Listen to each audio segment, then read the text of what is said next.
my breath if I'm not talking. And we're live. Hello, everyone. It's Dr. Colin Renaud here with my colleague, Dr. Sasha Rose at the Med Matrix Method podcast. We're going to wait for a few minutes to let everybody file in. But we want to welcome everybody to the podcast if they're watching live or if we're listening to this in the future. Like I said, I'm Dr. Renaud. I'm one of the providers here at Med Matrix. I'm joined by my esteemed colleague, Dr. Sasha Rose. We're going to talk all things nutrition today and actually the dangers of ultra-processed foods. I'm very excited for this. Patients have been asking us to do this, so I'm very excited. I do want to mention that this is for educational purposes only. This is not medical advice, but we want to bring education to the masses, to our patients about food, about nutrition, about functional medicine. So we're excited to be on the podcast. Cole, who normally hosts our podcast, is not here today. So Dr. Rose and I are going to co-host, and hopefully we can do well. So wish us luck. And if you have comments, if you're listening live, please give us your comments in the comment box. We'd love to see them. We'd love to answer them. Dr. Rose, tell us a little bit of intro about yourself, your background in nutrition, and what nutrition is with your practice. Yeah. Well, I am a naturopathic doctor. I'm a licensed acupuncturist. I sit on the Forbes Health Advisory Board. And I would say, I was thinking about this when I was preparing for this podcast. I would say nutrition has kind of really been baked into my training from the beginning. Naturopathic medical school is a little bit different than most conventional medical school programs in that I think we take like 4 semesters worth or something of nutrition. So it's kind of just been a part of what I do and how part of the education that I do with my patients from the beginning. Now, what we know in a lot of ways about nutrition and about metabolism has changed. We've learned a lot since I was in medical school, but it's kind of part of continuing education. And I, Totally. like we do with all things, with all cases, I've learned from my patients too, right? I've seen it in actual real clinical practice, like how eating really on such a fundamental way really does impact everything. Everything. Yeah. And the other thing, just on a personal note, my daughter is just starting she's doing an undergraduate and then it'll be a master, like an accelerated master's program in nutrition and dietetics. And so that's cool. Just been really exciting in college. And so just kind of gleaning from her what she's learning in her, nutrition 101 class and seeing what they're talking about now compared to when I learned. And so I'm hoping to kind of learn even more vicariously. Yeah, that's awesome. I mean, when you talk about your education with nutrition, I had the same. So my background, for those that don't know, I'm a chiropractic physician. I also practice medicine as a PA, and I have a master's degree in nutrition. So a 2.5-year degree in master's in nutrition. But my 4-year doctorate education in chiropractic medicine taught me tons of nutrition. Nice. We had, I think, 6 semesters or maybe even more. I don't remember. It was a couple of years ago, but it was a fundamental piece similar to you of just basic healthcare practices. We talk about nutrition, and I think traditional allopathic medical school and osteopathic medical school, they get maybe a half an hour or like a half a credit or something, or not even. Yeah. So it's a really stark contrast of how we as functional medicine providers incorporate nutrition into our practice. And it's, as you said, it's such an important piece of things. And I'm really excited to talk about this too, because we're in a time where people are becoming so educated on nutrition on their own, in the advent of social media and, reading, and there's so much literature about how nutrition affects health overall. So I think it's a really exciting time to bridge nutritional medicine into how we treat patients. So I want to start us off by talking about one of the hot topics we see all the time and hear about all the time from patients and we get questions about is ultra-processed foods. So I want us to talk about nutrition and nutritional health and nutritional medicine, but let's start off. Let's talk about ultra processed foods. Like, what is an ultra processed food? What would you define as an ultra processed food? I would define it as basically something that it's usually like an industrial product. Yeah. And it's gone through multiple processing steps. And Yeah. one, I think, crucial piece to this is that it has ingredients. This ultra processed food is going to include ingredients that we do not use in home cooking, right? So it's going to have things like that you really wouldn't buy when you're going to go make dinner at home. It has artificial flavors or colors. It's got emulsifiers, which are like thickeners or stabilizers, a lot of preservatives, and maybe even some kind of like modified starches. So that's kind of like, I guess, broad category. There's a reason why they make these. It makes food what they call hyper palatable, right? Like it tastes really good. shelf stable. So, and I think part of our conversation today can be about kind of just the broader issue of that very few of us eat locally and seasonally anymore. So because of that, you need food that is shelf stable. And it's cheap. This food is cheap. Yeah. Well, you talk about shelf stable, and that's like a really big thing I talk about with patients all the time. I mean, ultra processed foods you can keep for years and they look the exact same as the day you bought it in the store. And it's almost freaky because food is supposed to rot, right? It's an organic matter. It's supposed to go bad. You can't keep meat in the fridge too long, or your fridge is like, you got to throw your fridge away. It stinks, right? It's rotted. But you buy a bag of cookies or something, or chips, and you could have that for years, and you open it and it's like, oh, this looks just like it looked on the first day I bought it. So, and it might even taste the same. It might even taste the same. I know. And and we've come to this culture that I have conversations with friends and my patients all the time and I think I've talked about it on the podcast too. I don't want to question our intelligence as humans, but I kind of do, because we eat things that are not natural. We're the only species that does this, right? We don't feed our dogs and cats veterinary medicine doesn't talk about like, oh, you can't feed your dog certain things. And we listen, right? We listen. You can't feed your dog chocolate. We can't feed your dog. And we listen. But we have almost become this species of subpar intelligence where we have to invent food to eat when we have food that's supposed to be what it is. And when you were talking about this ultra processed food definition, I mean, some of the things that are in some of these foods is high amounts of sugar, high amounts of fat, salt, and it really lacks fiber. It lacks nutrients. I told this story to a patient just the other day where I had to go to Target for the first time in weeks. I don't go very often. And I swear, from the time I had been there before, the amount of aisles that they built in with new foods, and I'm like walking through and it's like, what even is some of this stuff? It's almost like a science experiment, but it's so wrapped around marketing and advertising and influencer culture on social media that people buy into it, and it becomes really, really marketable to children and people who, are trying to, they're trying to get certain groups of people to buy stuff. So it's really, really, really scary, actually. It is. I know. So let's go over some of the examples. Well, I want to go over some of the examples, but you being in Target.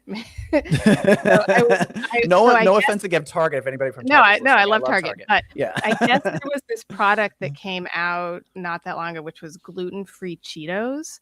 And there was this hype about it on social media. And my daughter and I don't eat gluten, and she eats pretty well. But she has this like nostalgia for Cheetos, I guess.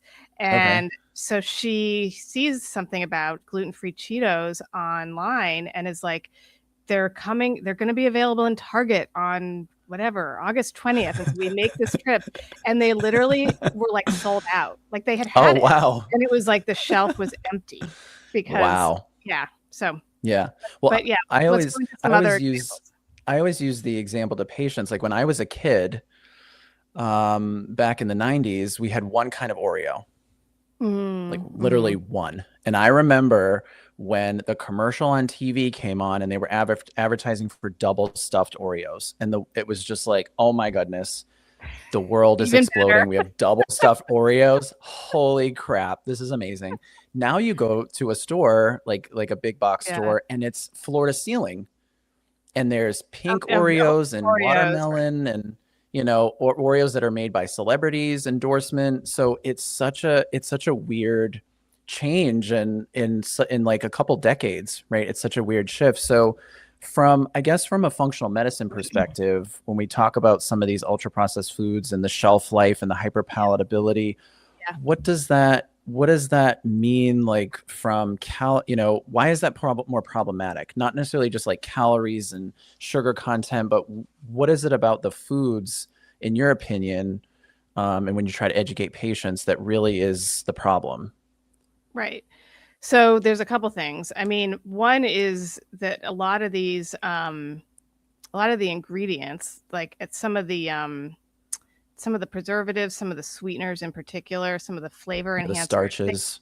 things like Yeah. MSG, they actually they hit on dopamine receptors, right? So they give you that Right. rush. They give you that that feeling good, right? And so, Yeah. our patients talk about things like emotional eating. And there's a reason why they go for the sugar and the fat, because it, like, on a biochemical level, it feeds you. And Right. then it's addictive, like seriously addictive. And so you want more and you need more. So, Yeah. and then you're going to eat more. And then things like, people have heard of like MSG, but that basically, it changes your satiety threshold, right? Like it changes when you want And what do you your mean by that? Satiety for people listening. satiety. Yeah. Thank you. So satiety is like how, when you feel full. And so Right. if that's kind of out of balance, your body doesn't, caloric wise or nutrient wise, need more food, but your brain doesn't have that message. Your brain thinks, I want to keep eating. And so therefore you get all of the repercussions of kind of overeating.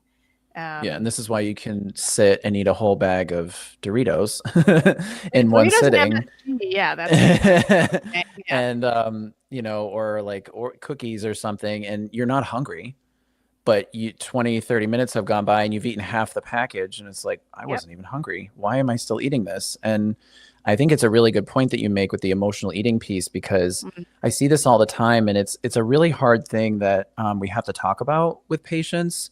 And a Mhm. lot of patients, in my experience, they struggle to talk about it because it might be tied to some sort of deeper emotional problem, right? They're struggling Right.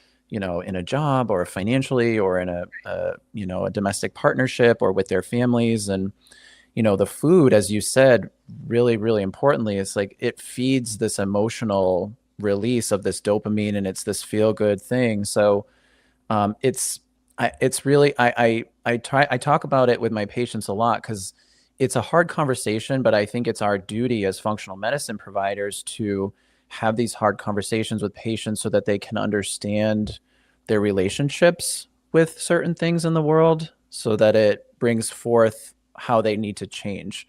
I've had patients tell me, and I'm sure you have, that it's like, oh, I didn't even realize that, no one's ever said that to me. And it's not that patients are uneducated. It becomes so normal, right? Mhm. Um, Mhm. so it's a really, really big issue with the emotional eating. And I think there's also the issue of, people think a lot of these types of foods, these ultra processed foods, are healthy, right? Or quote unquote healthy. So many products in the world of food, and you go to the store, they're marketed as healthy. I have Yep. patients all the time like, well, I bought X cereal because it said protein on the box. It's like, or I bought this brand of Mhm. milk because it has protein. And I Protein.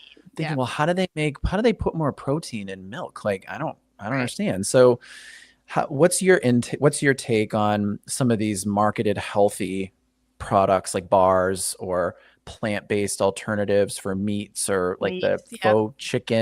faux chicken fingers, like vegan things, and Right. cereals? And Right. And what those is are your often the take on some of patients these that are things? those are some of our patients who really do feel like they are eating really healthy, right? They're really healthy. Yeah. They're Yeah. Cause it's plant-based or plant-based, Yeah. right. Yeah. I mean,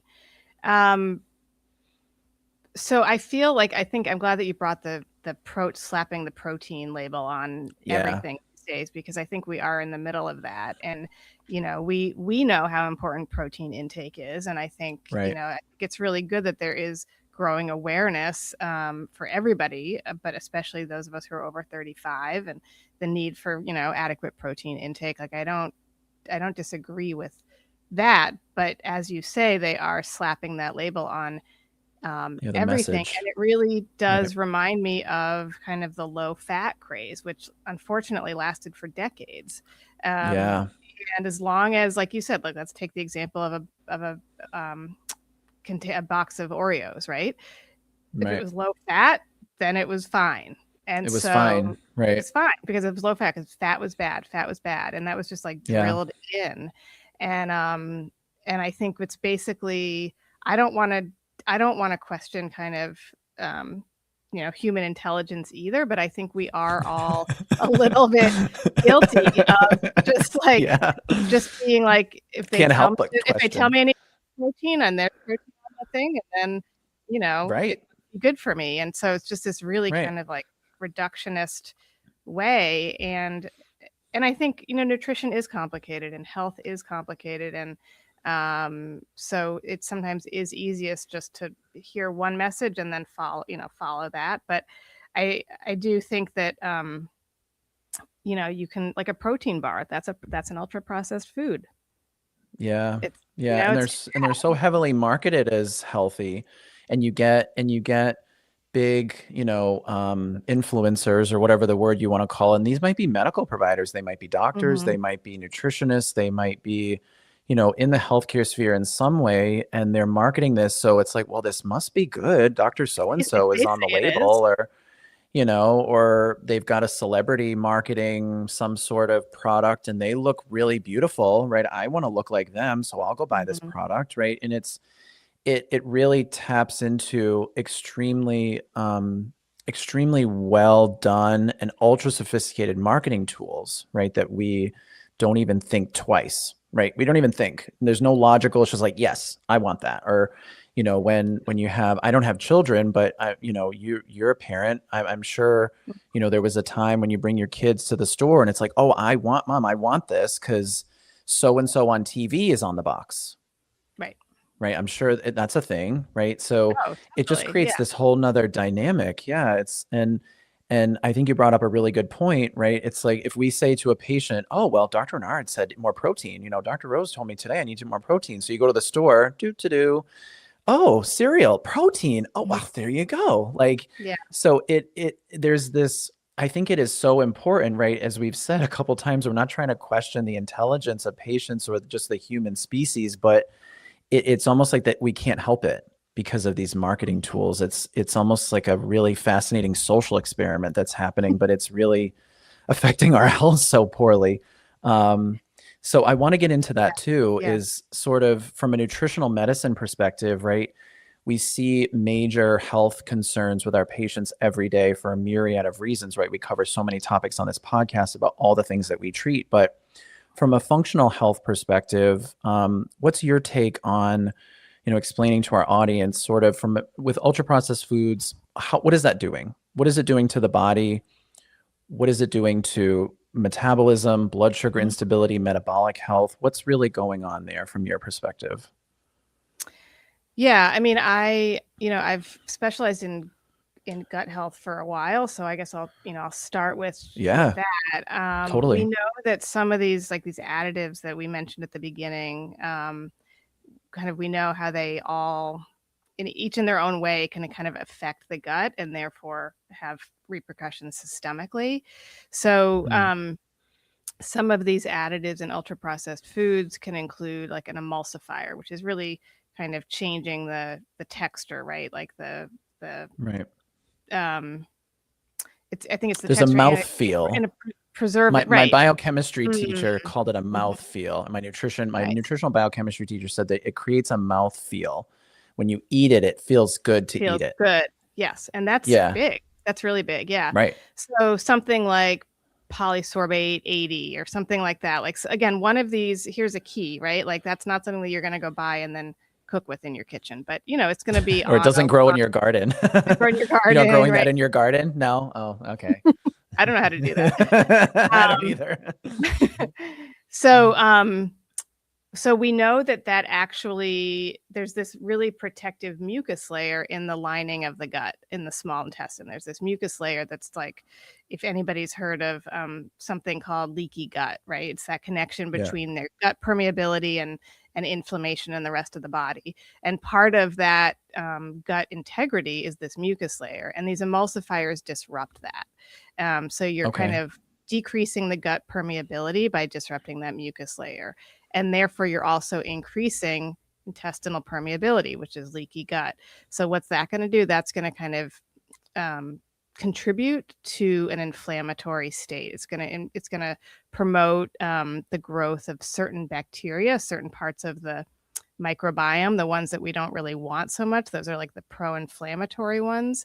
And then you get what happens after that. Well, then you can kind of have inflammation anywhere in the body. You can have either whether it's like digestive symptoms, or it can be joints, it can be skin, etc. So you're basically potentially increasing inflammation, and then even metabolically, like there's some research showing a link to insulin resistance. The so insulin's that's a one big example. one. Yep.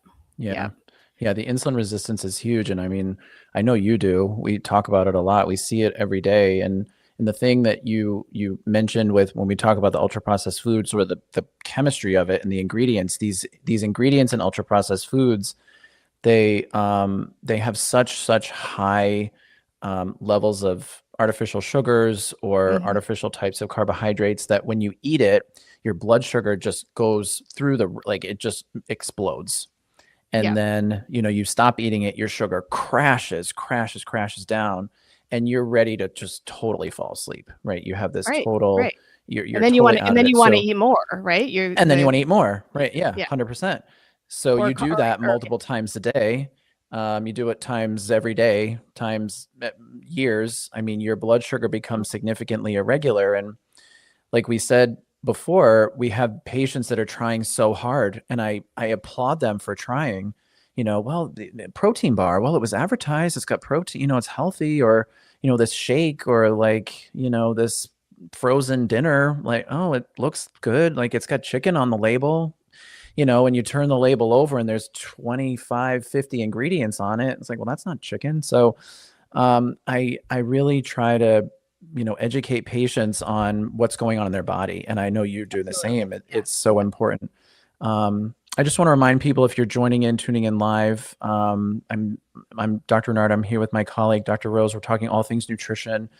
If you guys have questions, please drop some questions in the comment box. We're happy to answer them towards the end of the podcast. We can't give out medical advice, but if you have questions, please let us know. So anything else, Dr. Rose, you want to comment on in terms of the health impacts with these things? I think we see kind of these metabolic impacts. We see including insulin resistance, as you mentioned. We see the weight, and therefore obesity. Weight. Yep.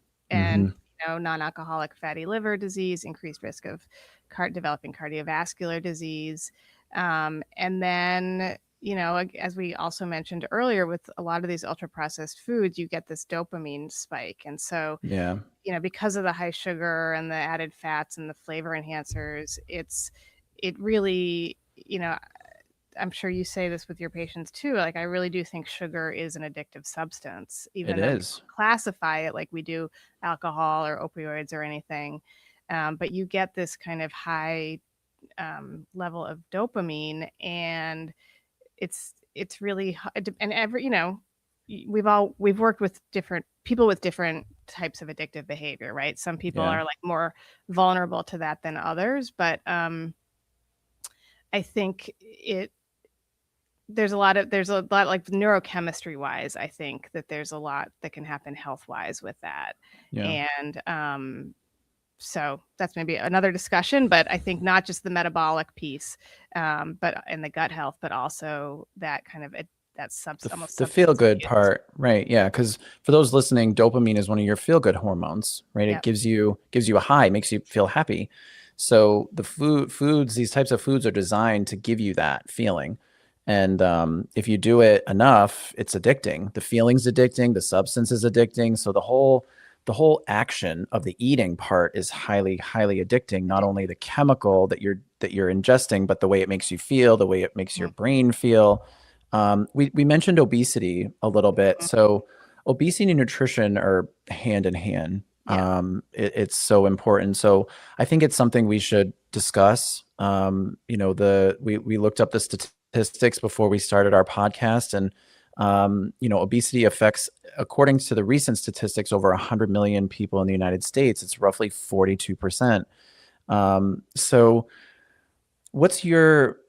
we can talk about strategies. Like, what's your strategy from a nutrition perspective and food and obesity? How do you introduce that to patients? How do you kind of lay the groundwork, to start talking about it?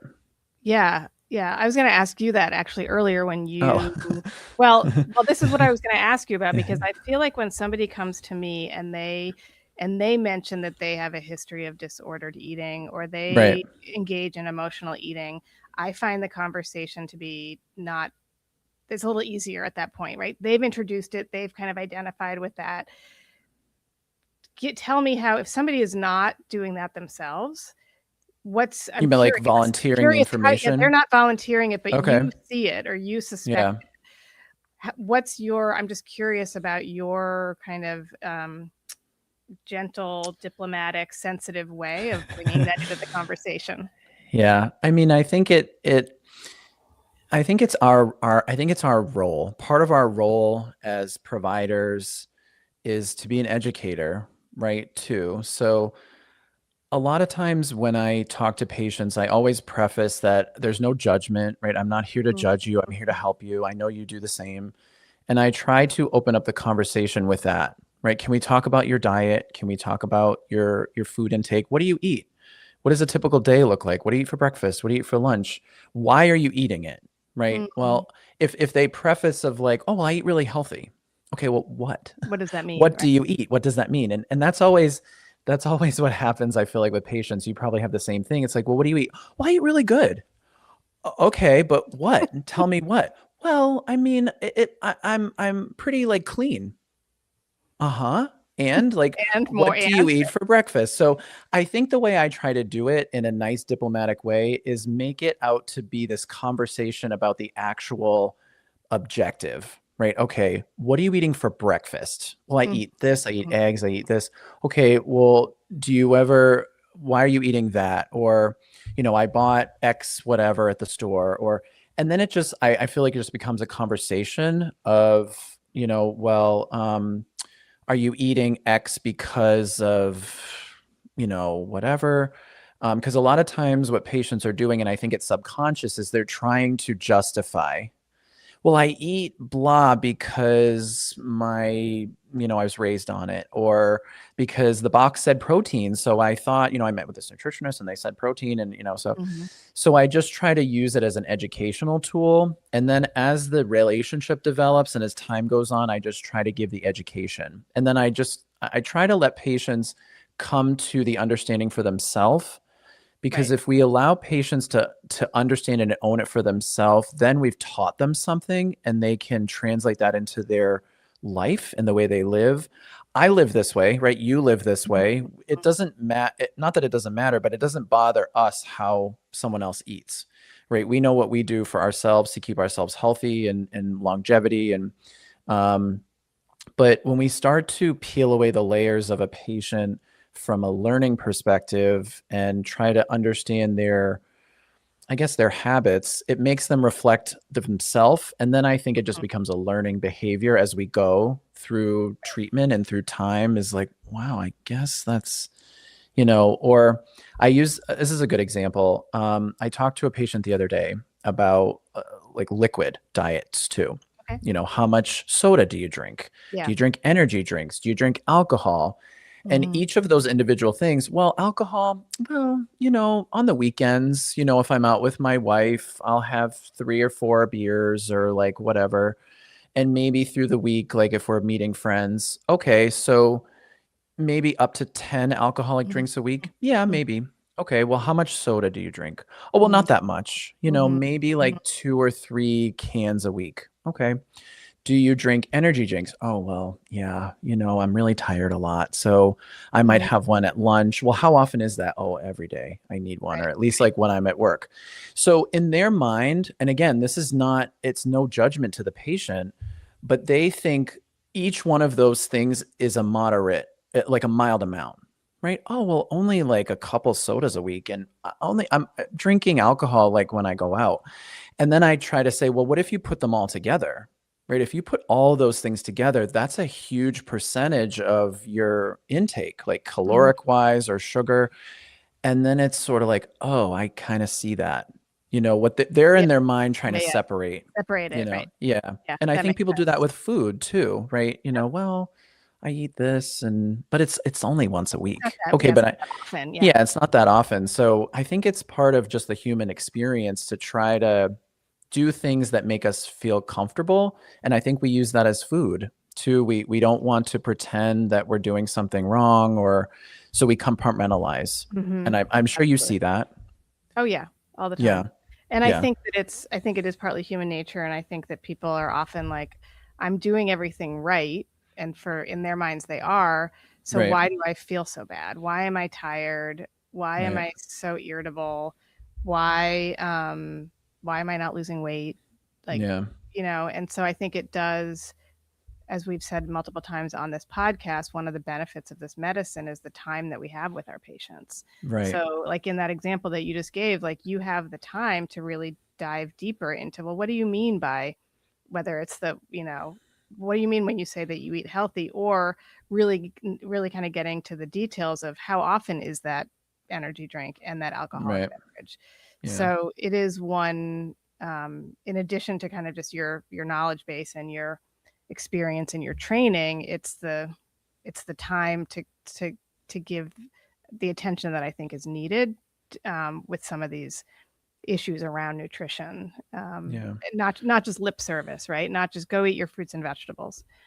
Right. And that's what I feel. I'm sure you would agree. And we can sort of, I think it's important for us to talk about this too, is that's what people are getting most of is that's a great way to explain it, is lip service from their other doctors. And I know that people in healthcare, whether you're a conventional doctor, you're an alternative medicine practitioner, you're a healthcare provider of some whatever specialty or training, we all know that nutrition plays a role. I don't think that even though most conventional Western practicing health practitioners, which is most of medicine in the United States, I know in my heart that that doctors and healthcare providers understand that food has a role in health. Yeah. I know they know that. I know that they don't know how to educate people on how to bridge the gap. I know they don't understand some of the physiology and the biochemistry of how the food changes their physiology. But I see a lot of times where patients are telling me, well, my doctor just tells me to eat better. Right. They are telling me I'm overweight. They're telling me I have fatty liver. They're telling me all these things. And they just, the final sentence before they walk out the door was just, you need to try to eat better. And it's like, well, what does that mean? I don't know what that means. What does that mean? I have, years and years of training. It's like, what do you think that means? Like, eat better. What would you take that as? If you were a patient, what does eat better even mean? So I really feel for patients that we treat, because they don't have anywhere to source education from. And I think they want it, but they just don't know how. Yeah. And then they get pulled into the marketing of things, protein on the box, and they're trying really hard because, I read that we need to eat protein, or my doctor said I need to eat protein. So, so I'd like to, again, just talk about a couple things. Like I'd like to talk about maybe why there isn't this kind of more information about what to eat.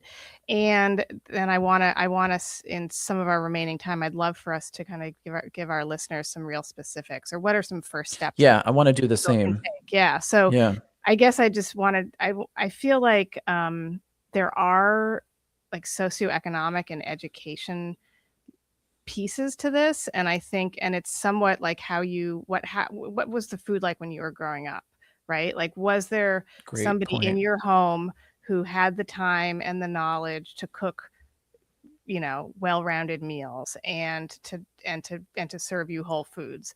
And unfortunately, that's often not the case. And so people are growing up with parents who don't have any better information, parents who are extremely stressed.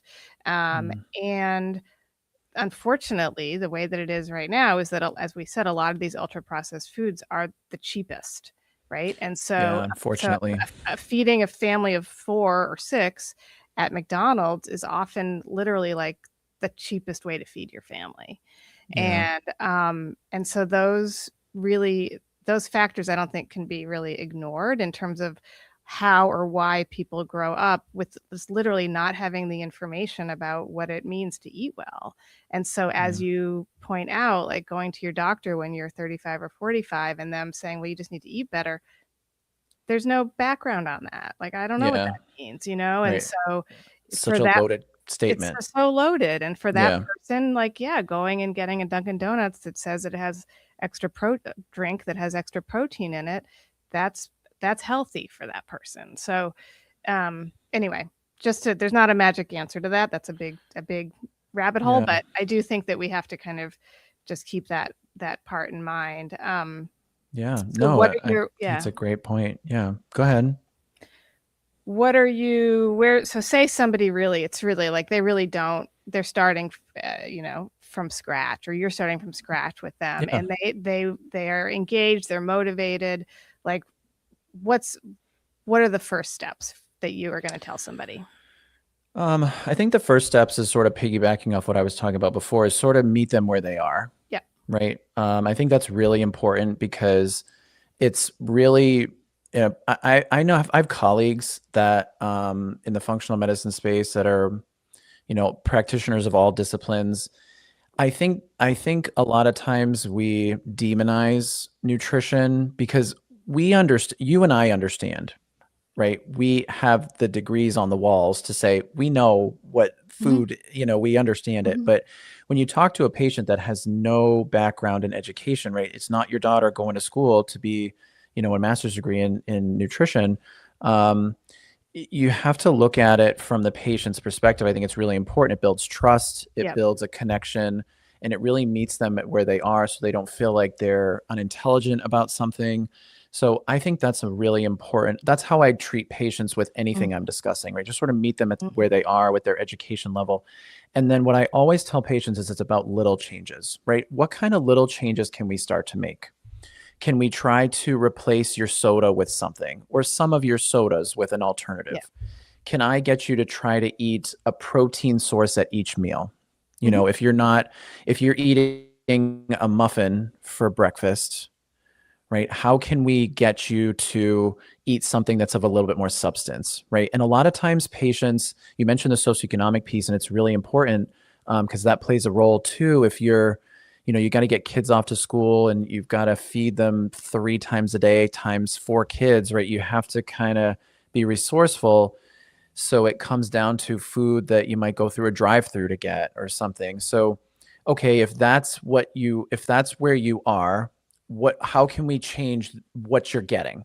If you have to get something from a drive-through and you're ordering this, well, what about something like A, B, or C in that drive-through facility? That's a little bit better.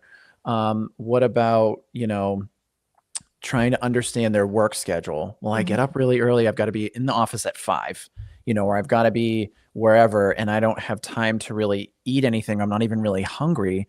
And then I don't get to eat my lunch until 2:00 in the afternoon. It's like, okay, well, what can you do that's within your reach? Because I feel like a lot of times in nutrition, or like I said, some of my colleagues even do this. I've seen it firsthand where they are asking patients for perfection. Well, you've got to do this. You've got to sit down at blot, and you've got to get your 30 grams, and you've got to part this, and gluten-free, and that, and this, and it's like, yeah, all of that is perfect, but is the patient going to do that? No, absolutely not.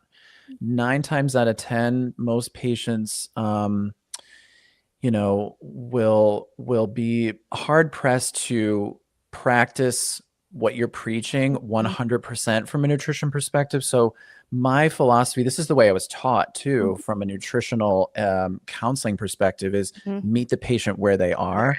It's great. And start making little changes that they feel that they are tangible and that they can say, I can do that. And then when they do it, yeah, that wasn't so hard. And then you make another change. Another one, right?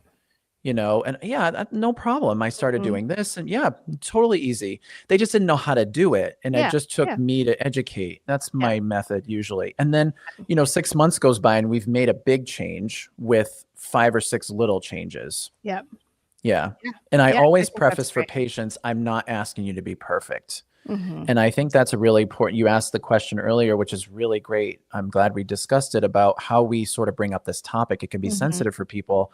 And I always try to tell people that no one is asking you to be perfect. And I think that's what they think they need to do, but it's far from it. Patients don't need to be, no one needs to be perfect to be healthy from a nutrition perspective and lifestyle perspective. I think that's really important for people to understand. I do too. And I think that you're setting them up in your method and your approach, you're setting them up to feel empowered, as opposed to like that they are like right off the bat, they're basically going to fail, right? Like if you if you're kind of expecting perfection. Right. Yeah. Yeah. I remember I was shadowing, I was in school and I was shadowing one of my preceptor doctors, and he was doing some nutritional education with a patient, and it was, I need you to be gluten-free. It was just like a blanket statement to the patient. And well, what's the education? What's the reason, right? Why does the patient want to do that? Number one, what benefit do they get out of it? And the patient's response was, well, I'm Italian. We have lasagna on Sundays. My grandmother makes, spaghetti and meatballs. Like, I don't think so. Well, you have to be. It's not you have to be. That's not reasonable, right? You have to not meeting the patient where they're at. Right. It's like you have to try so hard to meet in the middle somewhere, right? Would it be best if they were? Sure, but maybe they can cut down. Maybe there's alternatives. Maybe you can do other things that are, better to kind of offset. Maybe it's not 100% of a great, but that's, I think, the most important piece of this is meeting people where they are with a nutrition perspective. Yeah. Do you have any thoughts? I have a couple things that I like, kind of just general parameters, I guess. The way that I like to talk to people about it is that it doesn't start with what you're eating. It starts with your shopping list and that's a good point. What you're actually putting in your pantry and in your refrigerator. And so a couple things around that, because if you have healthy alternatives and you have things prepared, you can kind of grab something quickly, and you can have, like, we both have patients who are on the road a lot for their work. They're in sales, truck drivers. And those people, it's like, what's available to them? It's fast food all day long, every day. And so if you have a cooler with some better alternatives, like, that's one way to help at least lower the amount of that's a great idea. Or ultra processed food that you're eating. But what I like to tell people is when you've heard this before, when you go to the grocery store, you stay on the perimeter, right? Like, yes, as much as possible. A really good point. Right.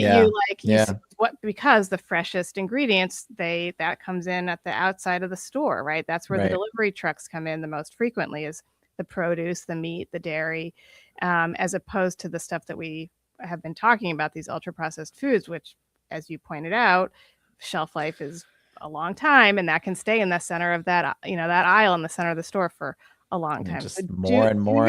You don't have to be perfect, but focus on the foods that are the freshest. And then I think we said earlier about, like, these lists, the lists of ingredients. Usually an product that is ultra processed is going to have like over 6 ingredients on the list, and you're probably not going to be able to either pronounce or recognize those ingredients.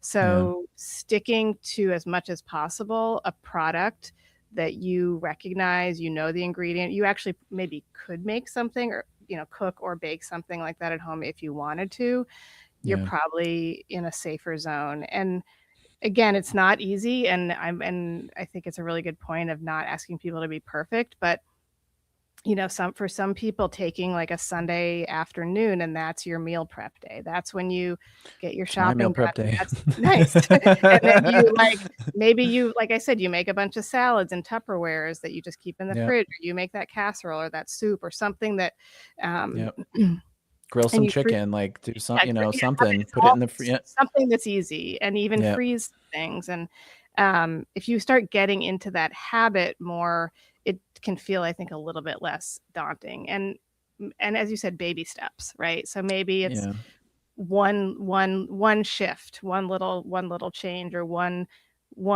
adjustment to how you shop, or what you like. Maybe you're not bringing cookies home anymore. Maybe that's it. Maybe that's the only piece of homework.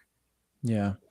I want to, we're getting to the point in the podcast where we're going to take some questions from patients that are people that are listening. So if you have a question, please drop it in the comment box. We'd love to answer your questions. We''ve got a few rolling in, but ask us anything you want. We'll try to answer them as best as we can.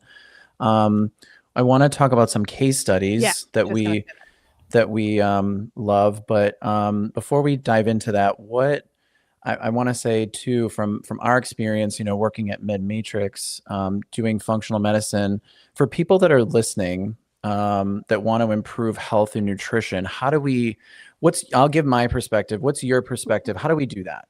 What's a very basic, way to incorporate nutrition into our practice? What's your favorite way of doing that?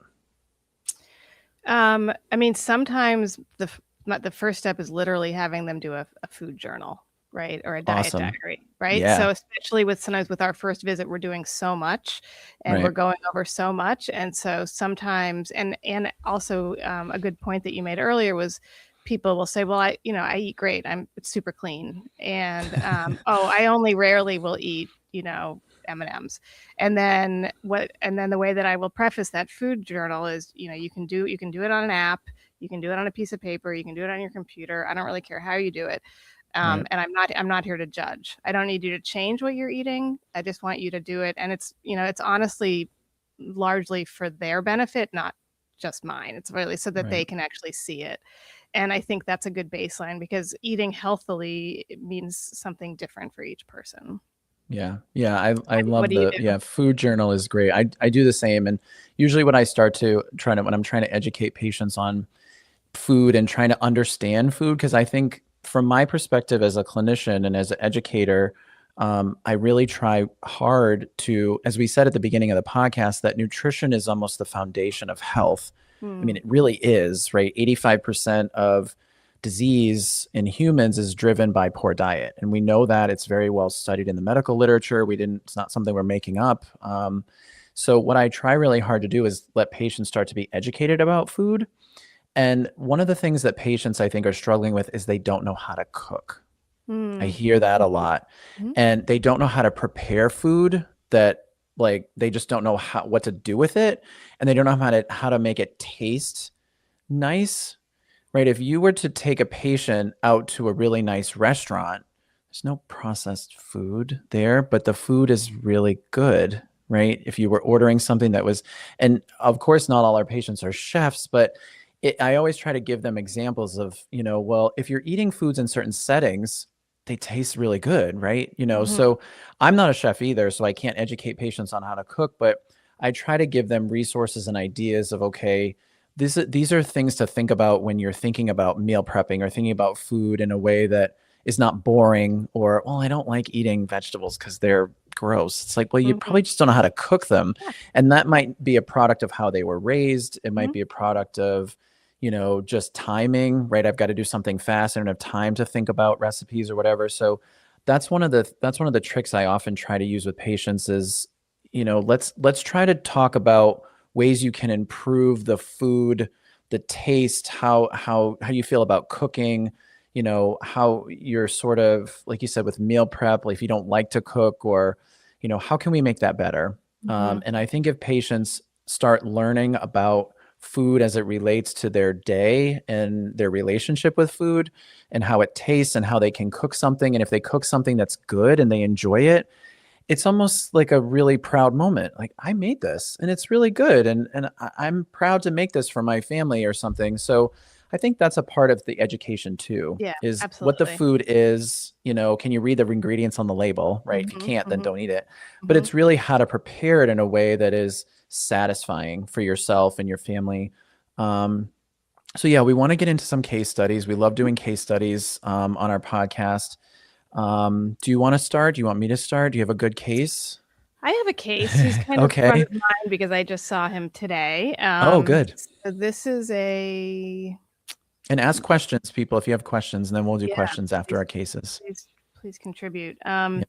So I believe that he is 68, and he came to us a year ago. He has a manual labor is his daily activity, right? And it has been for decades. And so he came in with lots of aches and pains, he was about 50 pounds overweight, fatigued all the time. And unfortunately, like many of our patients, just wasn't getting the answers from conventional medicine, and kind of also, I think, felt like whatever he had tried on his own wasn't working. And so he, in a great way, came to us really ready to learn. And I love that. It's my favorite. Yeah, so great. So we did do a number of things. Like, I did his thyroid. He has hypothyroidism. I really needed to kind of adjust his medications. And so that was a big part of it, both energy wise and just metabolically. Yeah. But he, again, was like many of us, kind of grew up not really knowing how to eat. And it wasn't until he was like in his late 60s that it kind of occurred to him that might be contributing to how he was feeling. And so, but he, like you just said, he didn't really know what to do with that. Like, he kind of came in knowing that his nutrition needed to be better, but now what, right? What do I do now? Yeah. What do I do now? And so we, it was just a very kind of what I think of as basic, but it really isn't, of kind of like an anti-inflammatory way of eating. And so we really did work over the months of cutting down on his processed food. And I was a little bit more conservative. Like, I was approaching him a little bit more with the baby step, and he was, he jumped right in. Like, I saw him 3 months later and he had gone. He's just like not a moderation guy. He's like in or he's out. And so, so he really like cut all that stuff out, and he lost 50 pounds in like 8 months or something. I mean, it was, yeah. And, he still has some aches and pains because of his work, and he's in his late 60s, but he doesn't, he can kind of get up and down off the floor. Like, he's tiling a floor or something. He can get up and down much more easily. It's greatly improved. And again, we're still working on his energy, still kind of tweaking the thyroid a little bit, but his energy level compared to a year ago is just so much better. And I attribute a lot of it to how he's changed in his eating habits. That's awesome. Yeah. I've seen so many similar, but I have a patient. This was a couple of years ago, but she had struggled significantly with a lot of arthritic issues.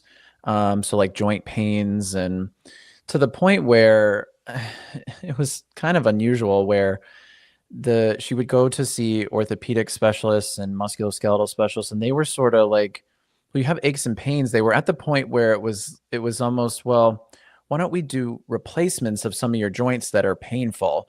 They weren't, we hear a lot of times, and we've talked a little bit about on the podcast about, some like surgical interventions that patients undergo, and, like almost, for example, a knee replacement, right? Usually a knee replacement is the joint has totally deteriorated away. There's not a lot of cartilage left. There's not a lot of, soft tissue in there to keep the joint stable. But this was a case, it was so interesting, where they were, this woman, I think she was in her early 60s, if I remember correctly, but it was to the point where, well, your knees are hurting. They don't look too bad on the x-rays, but we could do a knee replacement. Sure. Right. And it's like, whoa, your knees hurt, so let's just replace them. And I think that is sort of it is a bit of how conventional healthcare works, right? Oh, your gallbladders, we'll just take it out. For women, I'm having irregular menstruation and painful periods. We'll just take your uterus out. Like, no problem. You don't need that. So, she came to me for a myriad of reasons, but we struggled to get her pain under control. We were doing a lot of different things, and from like herbal stuff and initially, but then it was, and I had the talk with her many times. Listen, why don't you just try to not eat gluten for like a week and just see what happens? Just like appease me, right? Just for a couple days, see what happens. And it's just so hard. I know it's hard, but just try, try just to say that you did it. Right. And we can move on. Right. That was it. It was removal of gluten, and she was like running marathons. Nice. And when the pain went away, it was not only knee pain, it was hip pain, it was, hands, like arthritic hand pain.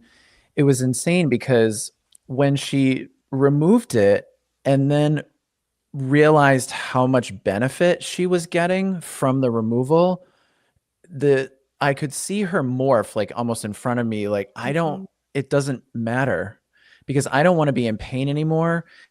This food doesn't satisfy me. It's almost like something doesn't taste as good as how this makes me feel. Right. Yeah. Right. There's nothing that tastes as good as feeling a certain way, or you know what I'm trying to say? It's, there's no food. So she started to realize how much this impacted her. And it was really, really cool to see, like we were talking about earlier, where people are like, oh, I don't know if I can do that. That's like a lot to ask.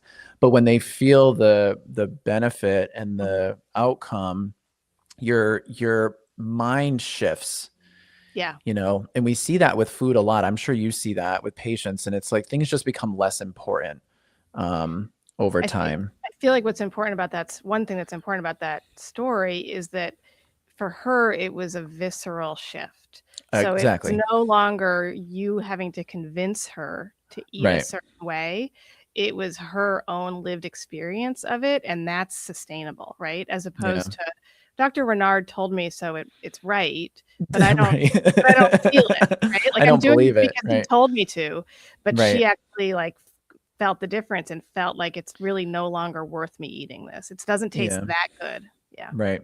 And that's, I think, one of the tenets of what we do as functional medicine providers, and sort of what I was saying earlier, is if we can provide the time and the space and the resource to educate patients so they can learn this stuff on their own, and then they own it for themselves, right? It doesn't matter. It doesn't change my life if you do this or not. This isn't about me, right? It's about you. And if you do it and to change your life, that's really where the benefit comes from. So, it's really, really cool that we can do this. So should we dive into questions? Yeah. If you guys have questions, please let us know. We don't have too many, and then we can give some final thoughts. Let's see. So we have to click on the question. I know it's not. Maybe you can do it. It's not working on my end. Oh, it's not working on my end either. I don't know how to do it. All right. Well, we'll read the questions. We obviously don't have Cole here with us today. Yeah, we don't typically host the podcast, but we're co-hosting today in the absence of our esteemed colleague Cole. But we don't know how to work some of the back end stuff. So I hope you guys have enjoyed just the two of us talking today. I think we've had fun. But we have a question here. It says, "Thank you, doctors. Question: how someone addicted to fast food or not so healthy foods can heal their gut to stop the addiction." Oh, there we go. Yay. Thank you to our background people. Thank you to our background people. We didn't go to school for media, so clearly. So how can someone addicted to fast food or not so healthy foods heal their gut and stop the addiction? You mentioned this earlier, Dr. Rose. What are your thoughts? Yeah, I mean, I think the way that I think both of us work with people is kind of working at things simultaneously. So we can do stuff that can kind of start to heal, for example, the leaky gut or that gut permeability issue We can do that through, sometimes there's certain peptides that work, which is like, those are kind of natural compounds that can target certain tissues. In this case, the gut lining. There's really great botanical and nutraceutical options. We can start to heal the gut, and then also work kind of on that, that dopamine, or that neurotransmitter, that addictive behavior. And as Dr. Renaud pointed out so well earlier, it's complicated, right? There's a lot of emotional trauma. There's a lot of, for different people, for all of us, there's different layers of that. And so, but I'm a believer in kind of addressing both at the same time. I think you don't have to pick one or the other. Yeah. How would you answer this? Well, I was going to say, do you have like a quick, like 30-second, like how do you stop? What's the first thing that you would try to address with addiction? Food addiction. It's not always easy, but like a sugar detox. So you do need to expect some withdrawal symptoms. But I was going to say that. I think it's important. Yeah. Getting over the hump is so food addiction is, I always give people sort of a timeline too. Some of the research says that food addiction, you really need like 21 to, I think it's 28 days off of a certain food. So what you said perfectly is the addiction, like withdrawal, like you're drying out from another type of, addiction, whether it's alcohol or cigarettes or, some type of drugs. Food is addictive, and we know that from brain chemistry. We know that from the science behind food. So someone that is addicted to fast food, I think part of it is almost like a 12-step program with people that have alcohol addiction. It's like you have to recognize that there's a problem. And if you don't, then it's really hard to break the cycle. And what I also think is really important to note in this whole podcast, and this kind of references back to this too, is it's really hard for people to break food addictions and to break addictions to the way they eat, like from a nutrition perspective, is if people in their immediate vicinity aren't on board. I've had patients where the spouse is like totally not buying into it, and they want to eat pizza and whatever. And, if the person that is trying to lose weight is the primary cook for the house, it's like, well, I have to cook something for myself, but my spouse won't eat it or my kids won't eat it. So, like I had a patient the other day, she was the primary cook in her house. And I had saw her in follow-up, and she basically very eloquently, she was like, I don't give a crap what the rest of my family's eating. I cook what I need. I started eating better. You really turned my light on to say, I need to focus on what I'm eating. And my husband, my kids don't want to eat it. They're grown. I don't cook for them anymore. Too bad. Make your own food. And it was like, yes, like I love that for you. It was so empowering. So there's these traps that people get, I think, caught in their day to day that keeps them in addictive behavior. And I think that has to be just part of the discussion, right? Why are you addicted? What's keeping you addicted? So I think that's really important. As we wrap up, Dr. Rose, this has been really, really fun. I've enjoyed our conversation. I hope our listeners have enjoyed just the two of us this week. Do you have any final thoughts about our topic today? Any final last minute thoughts or recommendations around food for our listeners? Just that there's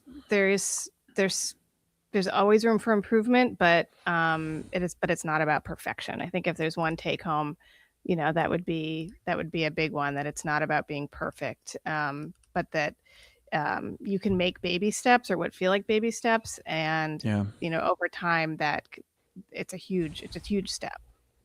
Yeah. I think that's a really good point. And I think it's important to note for patients that with anything that they do in their life, it's just important to understand, where they are, meeting them where they are, I think is important. Educating as we go. No one's looking for perfection. So I think we've made some really good points. For those that are listening, if you're interested in becoming a patient with MedMatrix, you can go to our website. It's medmatrixusa.com. We do see patients in Maine and New Hampshire. We're the largest functional medicine practice in the area. So if you're interested, you can go to our website. And if you like what you hear, you can follow us on Apple Podcasts, Spotify, wherever you get your podcasts. We do live webinars weekly on YouTube. So and if you have things you want us to talk about, comment on our videos, DM us on our Instagram and social media. We'd love to take ideas of things that you want to hear us talk about. So this has been fun, Dr. Rose. Thank you. Absolutely. Thank you. Yeah. And we'll see you guys on the next one. Bye. Bye-bye.